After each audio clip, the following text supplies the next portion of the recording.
Amazing. Okay, the webinar is now live. Welcome everyone who's already joined us. We're going to take a little bit of rest waiting time for more people to join before we get started.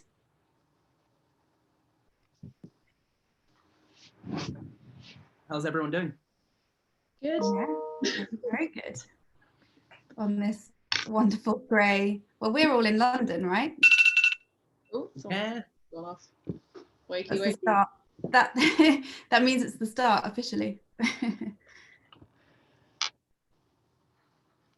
just give it a couple of minutes. Welcome to everyone who is joining. Thank you for joining us on this lovely Wednesday evening, afternoon, depending on where you are, morning.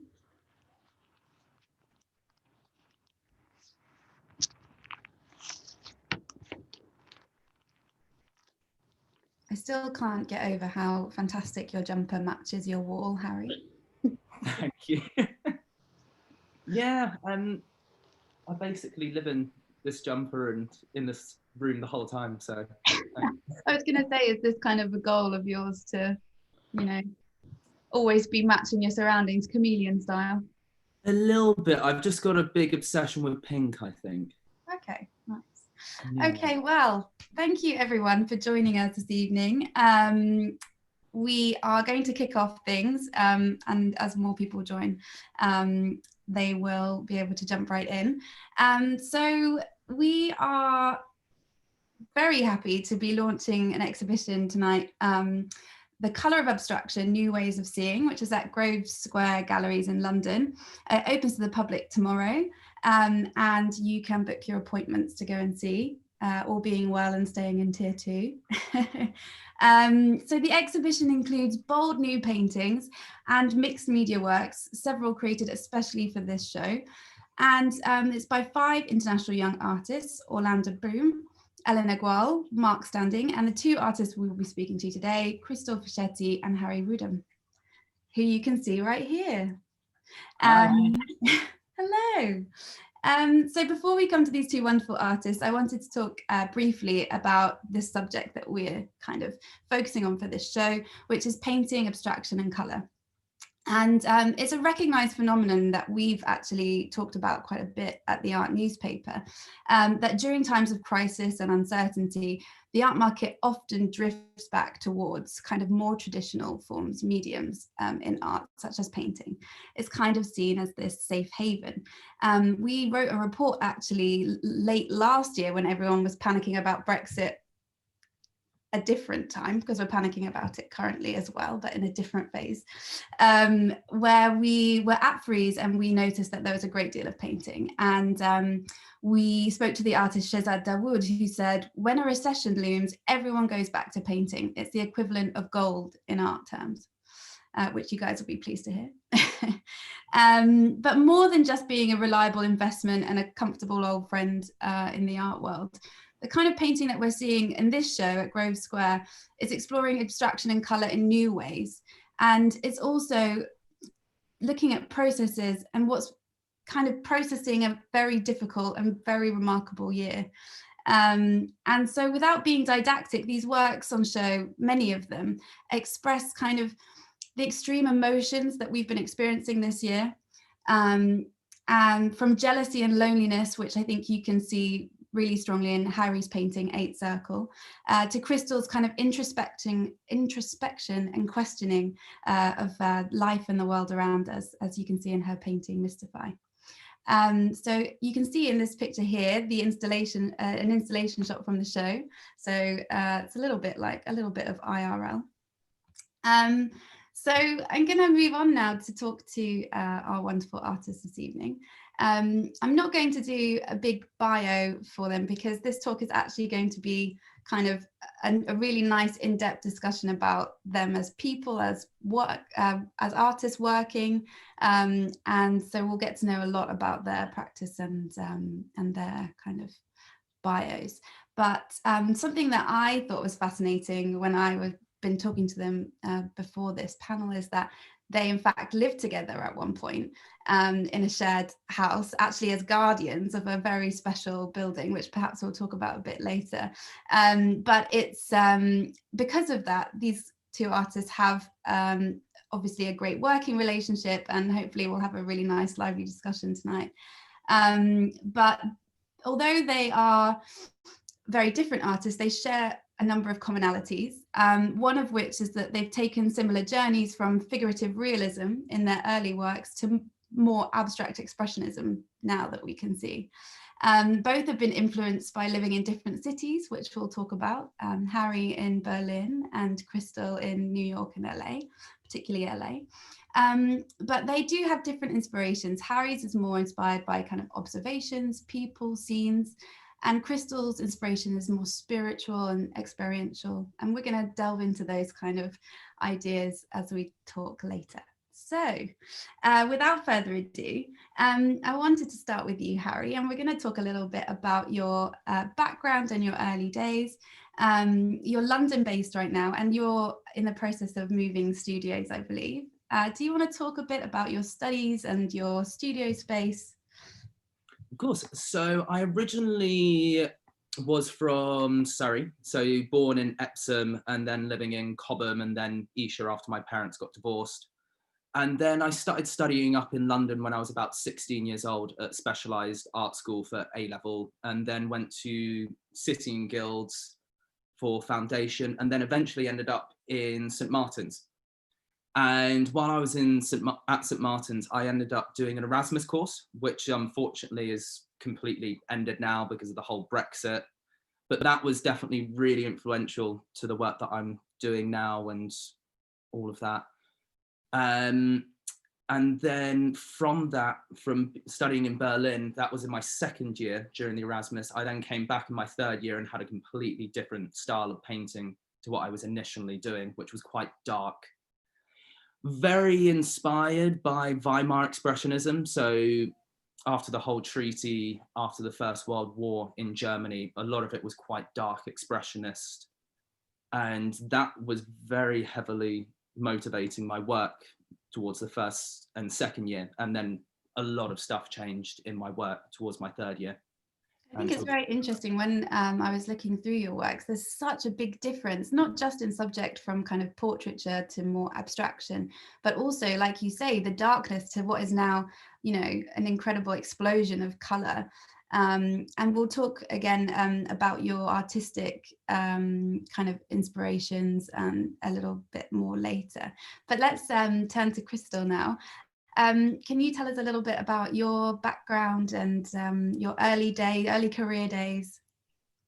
Yes. Well, my name's Crystal Fischetti. The reason why it's important for me to pronounce my name in the way that it is because I'm Italian Colombian. I have a very London accent, as you can tell. So I was born in London. But I've always been inspired and influenced by the stories that my parents shared with me, you know, from Sicily and Colombia, and, you know, the shamanic journeys as well that my mother experienced through her mother and her grandmother, and like rolling tobacco and like rolling cigars on one knee and things like that. But essentially, yeah, I went to school in London. I went to a private girls' school. Much to maybe some people are surprised by that.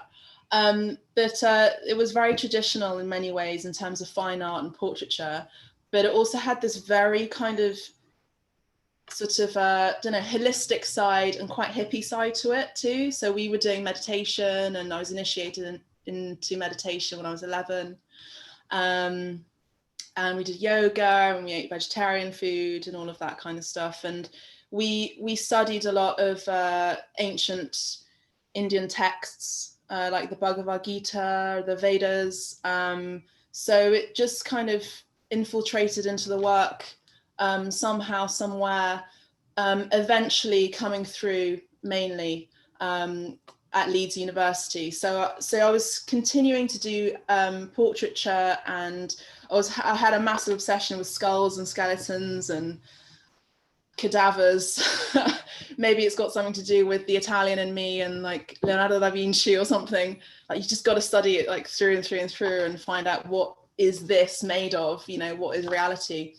And then by the third year I was sort of introduced to Emily Dickinson, her poetry through my professor, and just sort of more of an American way of approaching the work that is painting. And so the main portrait ended up sort of disappearing, and I became part of the portrait, actively participating in the work through gestures and everything, and then it just sort of became more and more abstract, essentially.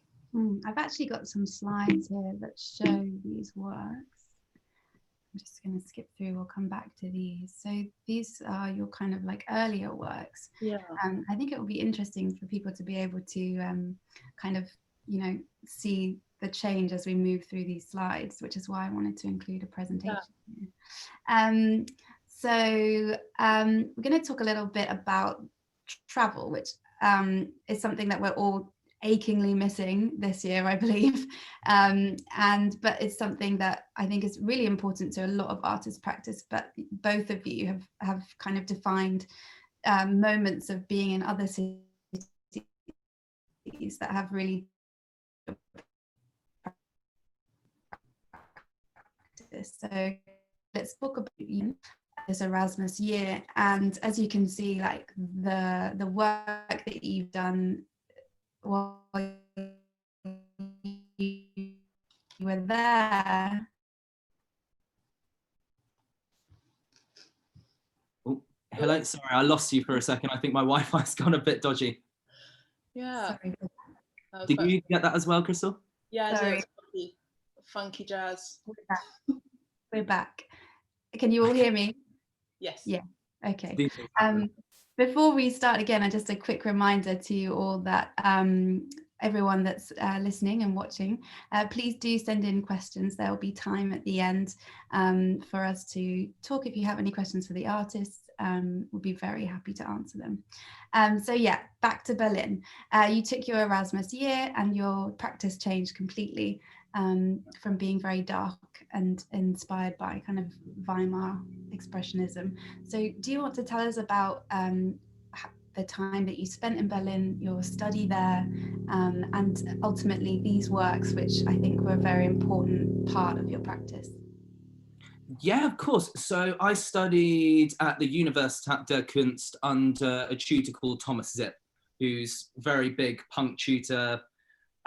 His works are quite crazy. They come out of the actual painting as 3D objects like mannequins.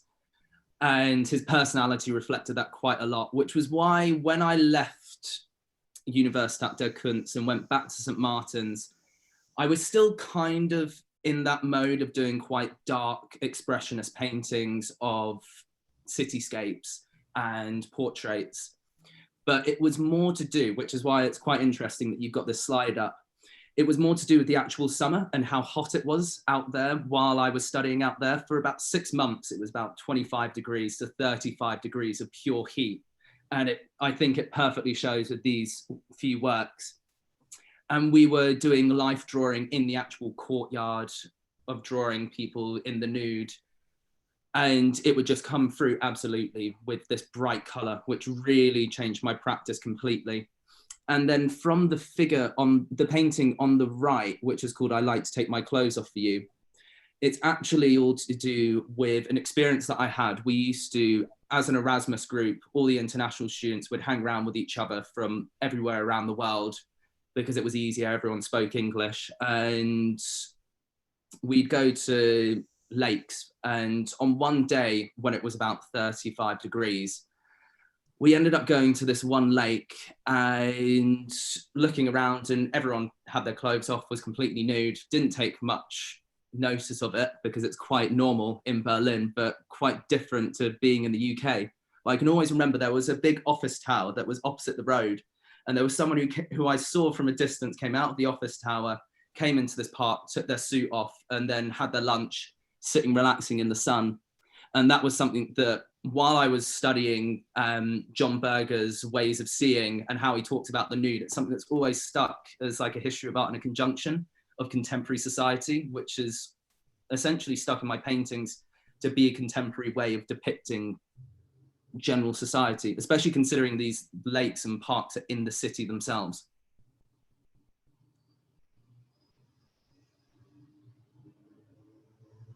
Yeah, that's my end of I was what's just really trying to unmute my audio there. So I think that these paintings are obviously, you know, incredibly vivid, and your work goes on and develops into even more abstraction. So we'll come back to that, but let's talk now to Cristal, now that we're pronouncing it properly. I apologize for that. So I wanted to talk about particularly your time in LA, which I think was a really, you know, a really formative period for you. You talked about, you know, obviously the lifestyle was very different, but also in terms of your work, the light in LA is so different to in London or in the UK. So yeah, it would be great if you could talk about your time in LA. It was wild. It was a wild experience. You know, I was based there for 4 years, and sort of my main intention. Well, actually, I was in New York for like 3 months, and then I chose to. I basically chose to head out to LA because my cousin was living there for a bit. She works in film, and I thought, sure, I'll do Christmas with her. And I just kept seeing a lot of murals everywhere, and I just thought, Monica, my cousin, like, Monica, I've got to do it. You know, she's Italian, and she's like, I really want to do murals and stuff. And so she introduced me to one of her contacts who owns a gallery in West Hollywood, and I just said, look, I don't do any murals yet, but I do some collages. I was wondering if you could have a look at my work. And I just had this iPad, and I just had collages there, and they were very sort of, you know, I guess Matisse inspired, but in the sense of like pure abstraction. It's just playing with shapes and color and just using what you have on hand. And I just kind of like shoved this iPad in her face, basically. I was like, there's this and there's this and there's this. And they're all documentations of my stay here in the States. You know, I did a New York series of collages, an LA series of collages, and a Maine, New England series of collages as well, because I was touring. I was getting the Greyhound. I was taking the long journey on purpose so that I could like take it all in, you know, like Jack Kerouac's On the Road. And I went back to New York, and then went back to London. And a few months after, she invited me to be participating in one of the group shows, which opened up this whole foray of, you know, sort of like high art in LA, which is quite interesting because high art in LA is actually made of ephemera, you know, things that you find. And I just kept exhibiting with her gratefully. And then essentially I sort of hit a wall, as most creatives do. And I was just kind of walking around Venice, and I lived in Venice Beach. Again, very wild experience, very psychedelic, interesting, very good looking actors and actresses, sort of dropouts, you know, like on the streets and like living wild, and very interesting experience. And I just I want to kind of participate somehow. Like I want to be part of the street scene. And you know, I was listening to The Doors a lot as well, and I just kind of met someone on the street essentially who ended up becoming a friend of mine, who introduced me to many other people and the street art scene. So it kind of just moves into one thing after the other. And my first mural is the pinky one, and then that was picked up by HBO. They used it as a backdrop for one of their sets, as it were, and I got royalties for that, which was great. And then it just kind of moved on to another, you know, just word of mouth and referrals, recommendations. Again, it was a wild experience. I got what I needed and what I wanted from the very beginning of being there, which was to do murals. And so by the end of it, I was doing murals for the city of California, city of Mar Vista, city of Venice, on commission, which was absolutely amazing. But I kind of was drifting in my style a little bit. So I needed to come back and sort of refocus. I think one of the things that we talked about before that I thought was quite interesting for you was that you kind of were drawn to the US in the first instance because of the fact that there was kind of a little bit of stuffiness maybe in the kind of London scene, which didn't necessarily allow you to, kind of be the very expressive, very spiritual person that you are and that your work has increasingly become.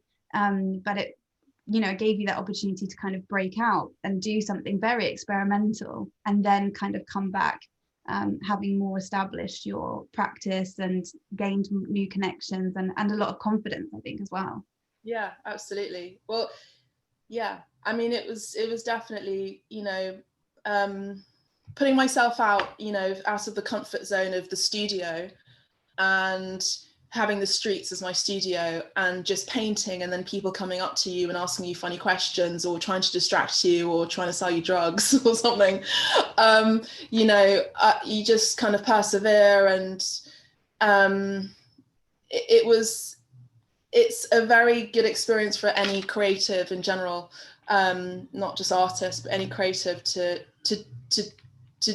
sort of like walk on the other path, use the other hand, as it were, because actually allows more creativity to come through. And that was one of the main takeaways that I have from LA. I think that's great kind of advice as well. You never really know who's on these Zoom chats. So to young or emerging or even established creatives, I think you both very vehemently say, if you have the opportunity post-COVID to travel and do residencies or years abroad, I mean, Erasmus sadly doesn't exist, but other similar programs, then absolutely do it. It's such a great way to develop your kind of experiences and your practice. So I want to talk now about artists that have influenced you. And interestingly, and I think actually you can see this in your works, you both talk about Matisse as someone who is very inspirational, but I think you can see it most in Harry's work. So I've put together a little thing here of some of your works and a couple of kind of examples of the things that have inspired you, Harry. Do you want to talk about how, the particular artists and works that have really struck you in this new kind of phase that your work is in now? Well, it mainly started with Seurat's works of Babers Vaznia, which you've got there perfectly. It's just such an influential work. If you live in London, going to the National Gallery, it's the most incredible impressionistic work that we've got. It's so huge as well. You don't realise how big it is until you see it in person. It's completely overwhelming. And going back to travel, I'm desperate to see the Chicago version, the later one, which is the little dots in Ferris Bueller's Day Off. That's absolute dream, but I just haven't been able to get there yet. One day. One day. But yeah, so when I came back from Germany, my colour completely exploded. A lot of that was to do with my other half. I'll get onto that later down the questions. But because of that, I started doing cutouts and experiments with oil pastel, and that essentially led me mainly to Matisse's cutouts and developed this way of using colour, that extreme influence from looking into him. So from that, it's sort of, from looking at Weimar Expressionism, it's looking at the people as they live within the city, but simultaneously seeing how they relax is a main influence on my work, which Seurat displays perfectly with Babers of Vaznia. I mean, you have all of the chimneys coming up from the Industrial Revolution going on in France, and that's something that really, really interested my work. Matisse's cutouts, on the other hand, is this explosion of colour that starts to come through, but that's more through the materiality and how I then create my works. Yeah. Really, I thought when I put this together, I thought, it's astounding to kind of see these side by side. You can really see the kind of melding of a bunch of things, and obviously your own kind of imagination and thoughts too. And let's move on to Cristal. So I've done you a lovely little montage here. Again, once you put these things together, you can really see where the inspiration, I mean, obviously your work is, you do a lot of different kind of displays of your work, some hangings, some installation, some painting, but equally your inspirations are as diverse. Do you want to talk about the artists who've inspired you? Yeah. I'm just talking about travel though. It's quite interesting that you pulled out that installation shot with the chair and the suitcase. I wasn't expecting that one. That's cool. That one actually, I'll just go to the travel bit, but that was, you know, I was living out of that suitcase there for about, oh God, about 6 months.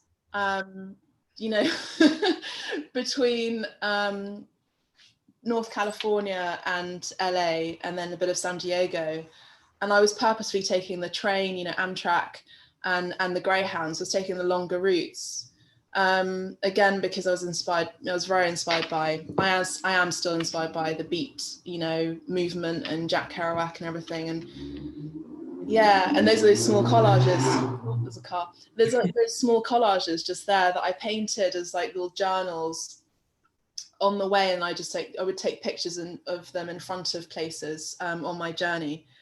And in there, I think there's some incense and some sage as well in a bowl. But anyway, yeah, Helen Frankenthaler, what a wonderful artist she was. You know, really, just a wonderful artist. I'm sad that I wasn't able to ever meet her, and the physical, but I'm sure I will when my time comes. Yeah, she drank whiskey like on her work and smoked on her work. I just thought it was quite radical for the time. But she was actually from a very kind of well-to-do background, but she had this penchant for living life a little bit on the edge. So she would hang out with Jackson Pollock and the gang. But she was very inspired by him. She was very inspired by Jackson Pollock. And although like his work is very sporadic and quite aggressive in intent, hers is sort of a bit more subdued and a bit more in touch with the feminine aspect, in terms of the energy of the divine feminine, which is the receptive and the receptivity. And so what I mean by that is she didn't prime her canvases, she let the oil soak through. So she would just get these amazing shots of her, like this one here, where she would just get a whole roll of canvas, just roll it out in her studio, and she would just start to get these huge buckets of oil and terps and just kind of chuck them, and then get a massive broom and then paint with the broom and things like that. And so she really became part of the work. And it was just I think it may be softer, you know, if Jackson Pollock is sort of like, I guess I would say the distorted masculine, you know, because there is an element of the distorted masculine in Jackson Pollock, of like the worry child, you know, and the one that's sort of like the l'enfant terrible. She's, I would say she's like more of the kind of put together feminine, let's say. Just yeah, like her work. I think looking at, so if those of you who are watching haven't done so, when you go off and research Harry and Christelle later, it's amazing to watch you work, Christelle, like the ways that you were laughing about Helen Frankenthaler's use, kind of like drinking on the canvas, and but your own work is very, you live in your work and on your work. And we were talking earlier about how you've recently fractured your toe, and it's very unusual for a painter to say, I'm struggling to make work because I've fractured my toe, but that's how involved your practice is, and how physical it is. And you dance with the work. You have a background in dance and theatre, and you really do perform when you're working. So I do recommend to people who are watching, go and check out videos, because I think that's another side of your practice that's really interesting. I'm going to have to move on a little bit so that we've got time. I just want to remind the audience that if you have questions for the artists, please send them in the Q&A function, and we'll get to them soon. We'll at least save about 10 minutes. time for questions at the end, which gives us another 15 minutes of chitter chatter before then. So let's move on to another aspect of this show at Grove Square, but also an important part of both of your practices, which is colour. And I think, you know, we're all in London. We all experience a dull grey kind of foggy day today, and you know, looking at these works is so refreshing. And I think there is a desire to kind of bring positivity and colour into your home at the moment with everything that's going on, but obviously it's always been of interest to artists. So let's start with you, Harry. I've got kind of a shared picture of you here. You're both looking resplendent in your colourful backgrounds. Do you want to talk to us about how you go about using colour? You mentioned before to me that you using kind of a more systematic use of colour, like colour swatches and trying to capture a mood that way. Do you want to talk about that? Yeah, of course. So going back to travel again, which I think we're going to do the whole time we have this talk. When I first moved out to Berlin, I ended up living across the road from Bauhaus and ended up going to the archives every single day after university and became absolutely obsessed with Joseph Albers. And he had these incredible techniques of using swatches, putting them next to each other of different colours. And it's very similar to what Matisse did with his cutouts, where he'd get his assistants to cover pieces of paper in gouache of various different colours, sit in his bed, because he was very old at this point of time and wasn't getting out of bed much, which is why he discovered his cutout method. So he cut out his figures out these huge pieces of painted paper. And then it was seeing the interactions of the different colours of these painted pieces of paper. And from that, it really influenced me as a systematic way of them building a painting so that you can try out different colours next to each other. And with Joseph Albers, he's released a book called Interaction of the Colour, where he goes through all the different processes as well. It has incredible examples, which it looks like Paul Smith's design for his various different stripes. And there's one exact one, which is almost split double of it, and it's absolutely incredible how in front of its time it is, considering it was about 1918, 1920s that he started originally coming up with these ideas. And he used the same method basically as Matisse on a small scale.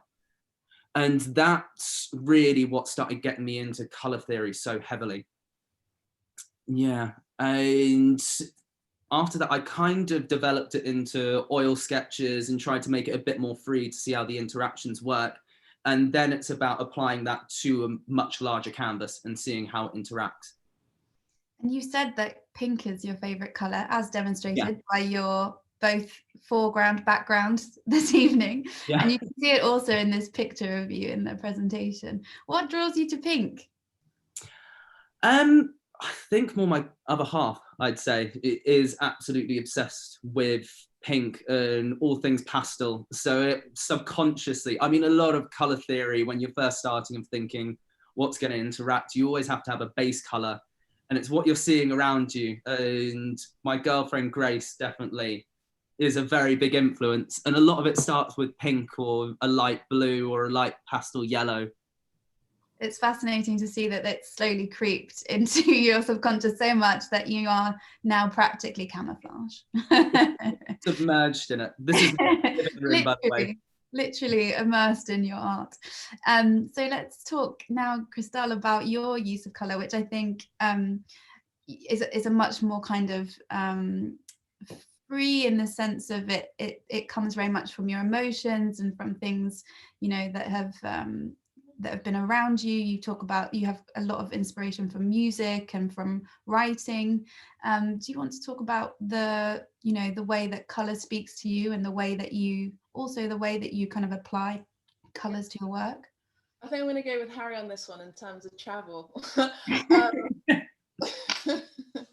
Going back to LA, there's a very saturated sort of light in Los Angeles.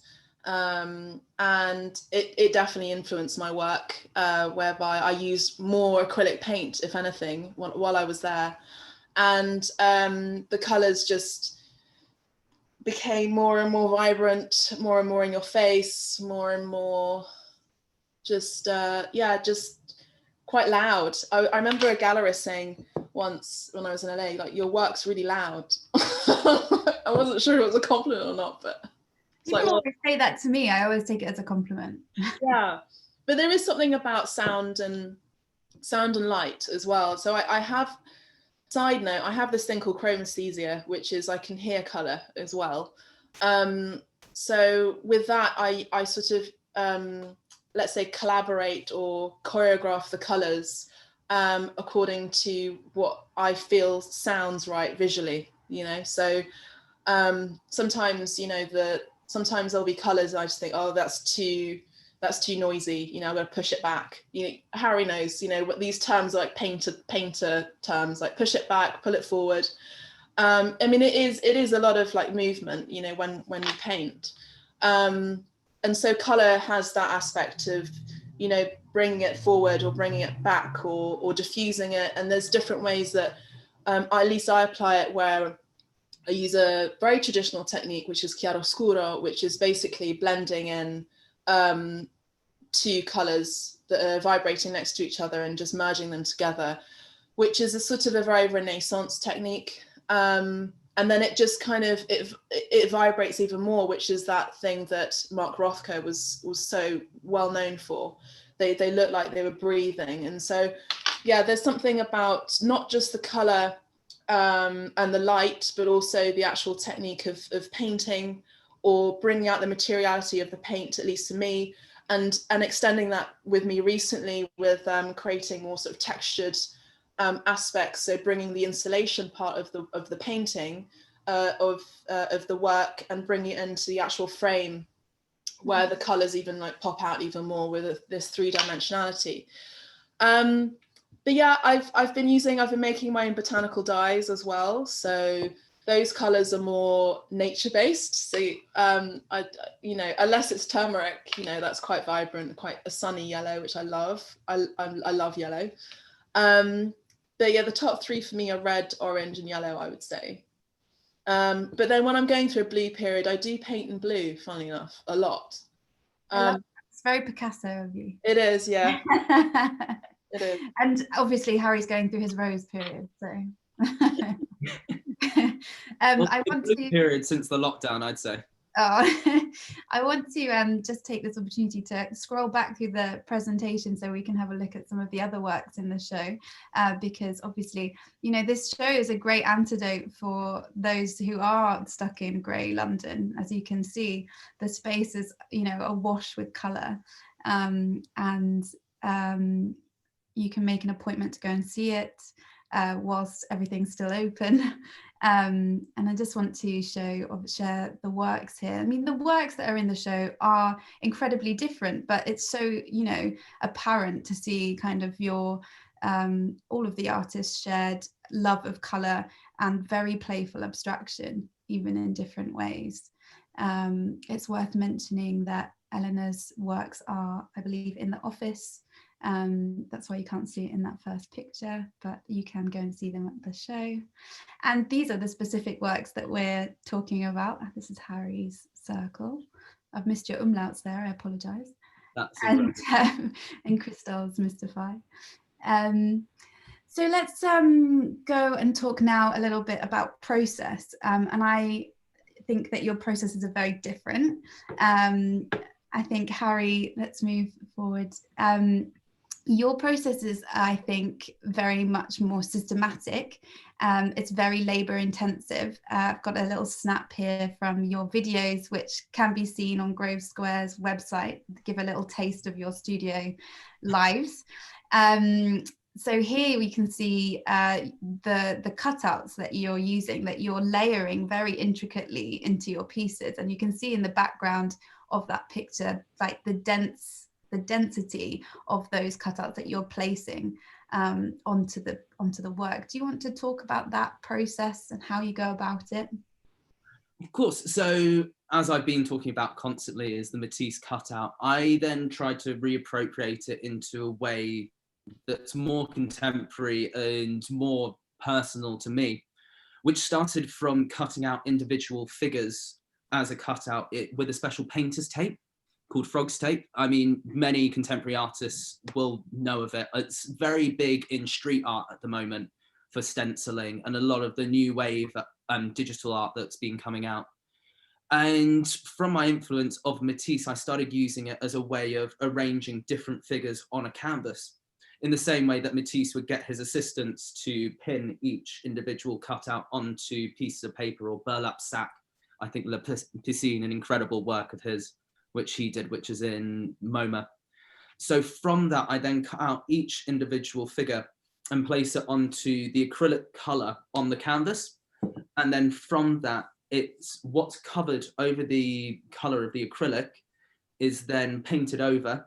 And then it's through these various different layers of different cutouts of different colors that are then peeled off. So from peeling off the cutout of the special tape then reveals the figure that's behind on the canvas. Just give us an idea of how long it takes to create, because your works are massive. They're not, miniatures. So talk about the work in the show. How long would you say that it took you?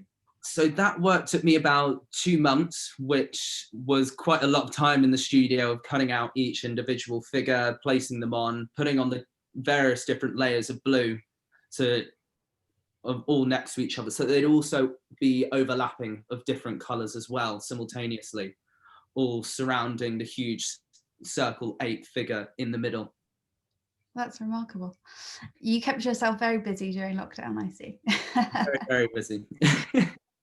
And Crystal, let's come to you. We've talked a little bit about your process already, the fact that movement is very important. But one of the things that I found really interesting and really changed how I was looking at your work was when you talked about how when you're working on something, you're also laying down a canvas or something to soak up the remnants of a work that you're working on. So it's almost like a cycle. So each work kind of leads into another because it's already started from the excess of another. Do you want to talk about that, and then also talk about the, your process from start to finish? Well, Harry can vouch for this because he's seen my process, and he says it's okay if I walk on top of this. I'm like, yeah, cool, great. The more footprints, the better, But yeah, there's like layers and layers. I like to think that I am quite sustainable in my mindset. So I do, because I do love to travel, and of course there is that hypocrisy there where I take an airplane to get to my destination. I do like to think that I can be as sustainable as I can be. So I make sure that whatever residue that comes through in the mixing of the materials, where if it's botanical dyes, acrylic, which is obviously a manufactured, fabricated, man-made product that's plastic, and oils as well, the same thing, and sesame oil and olive oil that I use, and red wine and coffee and whatever it is that I have to hand, kind of soaks through layers and layers of canvases there, or bed sheets, which you can probably see. And then there's some interesting things that do happen that like creatures start to evolve. Things start growing on it. It's interesting, but literally a living process. And yeah, there's a living process for sure. Which is something that started again in my last year at Leeds University, where I just sort of like did a one-shot painting. So how I like to work generally is that continuation of the New York school, which is a one-shot painting. So you start a painting beginning to end, and so that's why I like to record my work as in me painting it, so that I can see, it's very performative. Yeah, it's very performative, which goes back to my background of working in theatre, on stage, dancing, particularly jazz. It's a performance, but in this aspect, it's not about me and this character, it's actually just me and the work. So it's actually even more personal and sort of like a journal. yeah, it just kind of goes through one thing after the other, and then after maybe a few weeks or days or whatever it is, depending on the temperature of the room or the weather, whatever is left, once a painting is finished, whatever is left on as a drape or a canvas or bed sheet that's dry, I then, let's say, upholster it. So I kind of stretch the work over the frame and then start all over again, or I play around with installation works, installing the work, so becoming even more theatrical, more immersive. My intent is to have an experience for the audience, to actually be in the work. So some of them have had that experience already, and I've had the most amazing experience where I had one of my heroes, Frank Bolin, actually come to my show, and Harry, you saw the work too, where it was a 3-dimensional sort of theatrical installation where you could walk around it and under it. And I would love to have more of that, more of that immersive experience where the audience becomes the painting, essentially. That's great. I think it's so interesting to see, obviously, your works are together in this show for a reason. You both share abstraction and you share colour. You share even cities that you live and work in. You also lived and worked together, but your processes and your works are so different. And I think it's been really interesting kind of comparing and contrasting and seeing the similarities in this conversation. We do have quite a few questions, so I'm going to stop there, and I'll come back and ask you any more questions if we run out of audience questions. So I'm going to stop the share and turn to our Q&A. Okay, so the first question is for Harry, and it's from, apologies if I mispronounce your name, from Bally Jenkins. It says, Harry, are you looking to travel to other places to inspire you? I think that's kind of like, what's next on your wish lists for travel, since we've been talking about traveling so much? So my original wish list was to go around Scandinavian countries, so Northern Europe, but that got cut short just before the first lockdown. I already had about 6 different countries that I was going to go to, including Austria, and yeah, it all got cut short. Thankfully though, because I was going to be staying in hostels, and that didn't really sound safe as the closer the time that we were going towards then. And I was really hoping for that. And then I was planning for next year to go to America and try and go to Asia. But I think I've just been delayed a year on all of that. But it will happen. It will happen. How about you, Christelle? I was in New York in February, and then I was in Detroit for a month, and then the lockdown thing happened there. But just before it completely shut down in the States, I flew to Mexico, and I was there for 2 months. So I feel like I've done quite a bit of traveling already, I think, this year, and then back and forth to Italy as well. Yeah, I think next year, I postponed two art residencies that are very dear to my heart. One of them is in Nepal for a non-profit, and the other one is in the higher Amazon, so in Peru, where I'd be working with indigenous people there, and they'll be teaching me, how to make natural binds and paints and stuff. And I've had to postpone that from this year to next year. So that's going to be interesting, and hopefully, if I get locked down there, c'est la vie. That's so true. Okay, great. So I have another question here, which is, your choice of titles are quite abstract and colour the work in their own way. What is their significance? Harry, do you want to answer first? Yeah, sure. So I usually try and keep it quite ambiguous with the titles of my works, because I think it's really important that the viewer creates their own story with the work and tries to see something from within themselves in the work itself. So the title 8 circle is the shape of the object in the painting, and it's surrounded by individual figures, and essentially it's a body of water, so a figure of 8 pool. And it's this idea that I don't like giving it away. If anyone wants to see the show, then don't tune it out now, but if you don't want to know, then just mute it. Cover your ears. Yeah, cover your ears, mute your laptop. Essentially, it's looking out your window, because I'm stuck in my flat on the second floor, and during lockdown, I wasn't able to use a garden, which I would do if I was with my family. And it's really sad when you're stuck in the house the whole time. You can only go out once a day. And it's this idea of looking out next door. Someone's having a pool party next door to you, and you can't go, you're being forced not to. And it's more reflective in the mood of the deep blue colours of each individual figure, and it coming off of the actual pool itself. And there's no one in the pool as well, so it's not technically happening as a pool party, but there's still a lot of figures. It's more jealousy of what else is going on, that the feeling of missing out. I can remember that when we were all on house party, when the lockdown first started, we were all saying, oh, what's going on? And everyone was just saying the exact same. I feel like I'm missing out on something, but there's also nothing going on. And it was trying to encapsulate that feeling. Totally. And what about you, Christelle? I think that we talked about this before, and your inspirations for the titles come a lot from your own writings, or from text you've read, things like that. I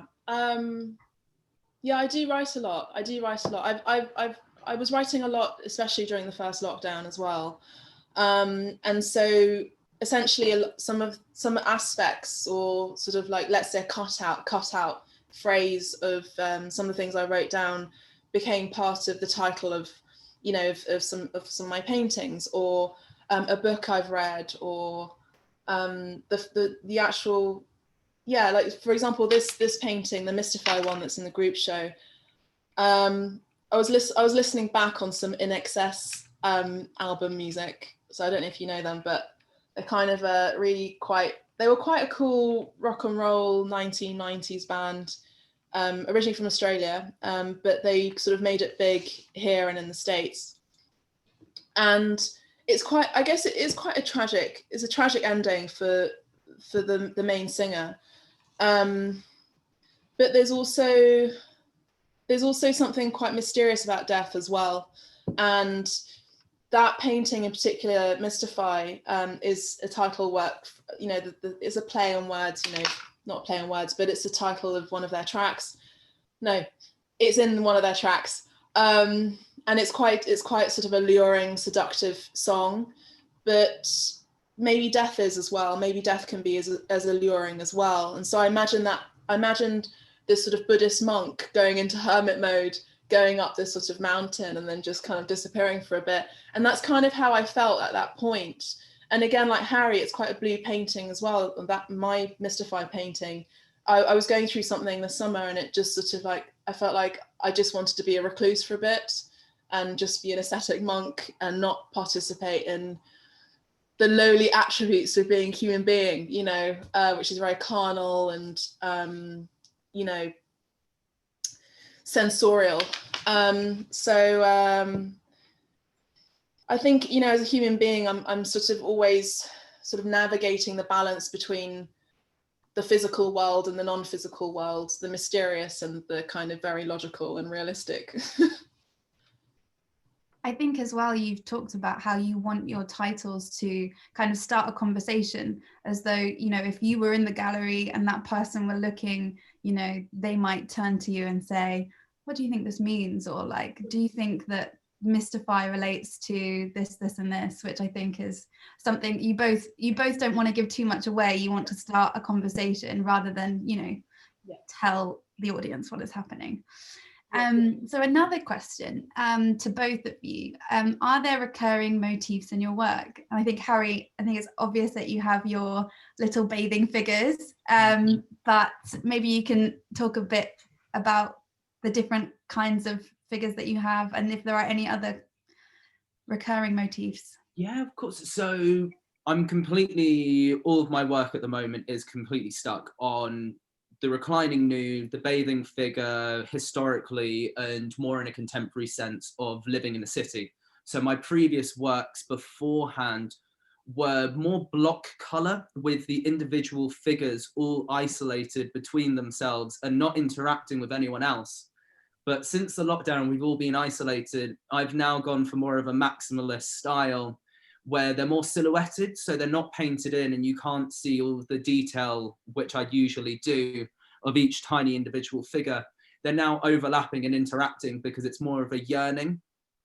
And then I've also got different styles between swimmers, divers, with the different ways that the bodies are shaped. But it's this whole motif of the tiny reclining nude that you can sort of put as a Rüdham figure, I believe it is in German, where you can see yourself as it because they're turned away into the picture. It's that kind of idea by going into the miniature. That isn't the actual term of Rüdham figure, but for me, putting yourself into the picture by having something so small that you can't really tell and see properly, you can then place yourself in that realm. That's more of that's explaining my recurring motif, I'd say, more than anything else. And you, Christelle?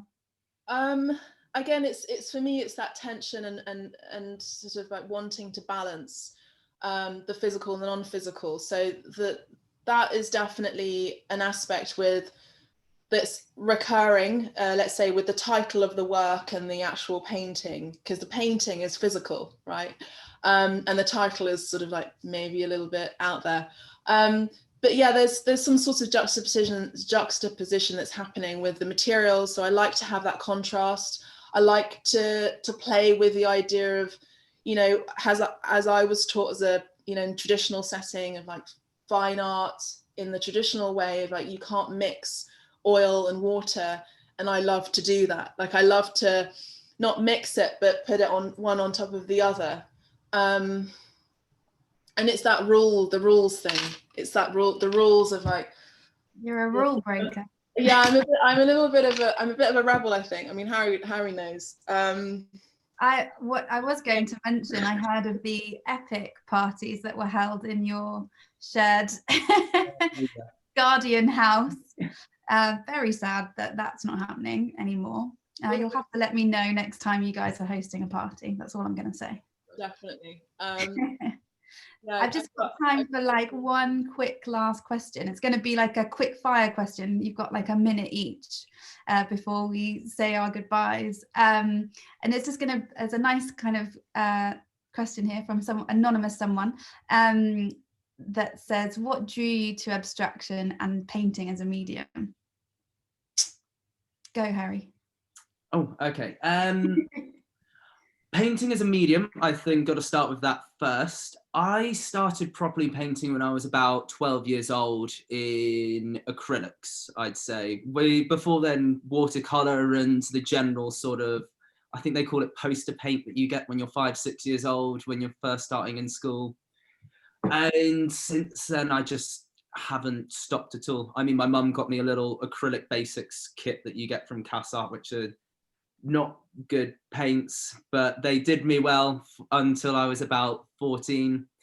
And then since then, when you start getting nicer paints, it just revolutionizes everything. But I've always been into art and always been a painter. There's nothing that stopped me. Despite tutors trying to get me into sculpture and everything else, it's always gone back to painting. But then what was the other half of the question? Abstraction. So what got me into abstraction was, I think there wasn't enough in realism, not in the sense of Courbet's realism, but in the sense of realistic painting. There wasn't enough of myself in the paintings that I was producing compared to when I started developing my own form of abstraction, because I think abstraction needs to be very personal to the person who's painting an abstract image. Otherwise, you can start to become an interior designer more than anything. And it's when you then start getting into abstraction and really thinking about it, it can become incredibly personal. That's great. I'm going to cut you off. World, of course. Of your minute. And Christelle, very quickly, tell us your reasons. Definitely following with Harry there. You do create your own world and it becomes very personal. And for me, abstraction just became more real. It became a world that was just more real to me than the physical world. I always like to see beyond things. I'm quite a deep thinker. And and I've got a deep soul as well. So I don't know, I'm not really into sort of like superficiality that much, you know. After a second I'll kind of like suss you out pretty quickly, also because I'm very psychic and intuitive as well, and it just made sense to me to make work that was more open, let's say, more open. Yeah. Great. Well, thank you both so much for joining us and having this discussion. It's been fascinating learning the ins and outs of your practices and seeing some of your works, taking a little bit of a this is your life type tour then. I hope you enjoyed that. Thank you to all of our speakers, and I want to remind you all that you can go and see these works IRL, in real life, in London, if you are lucky enough to live in this grand city, at Grove Square Galleries. You need to make an appointment before you go. If you would like to learn more about the artists, you can find them both on Instagram, and they're very fun to follow. And also check out Grove Square Galleries website for more information. There is also a solo show coming up of Kristal's work next year, which is very exciting. So you can expect to see a lot more of her and a lot more of what she's been up to then. Thank you very much for joining us, and hope to see you all soon. Thanks, guys. Thank you. Thank you.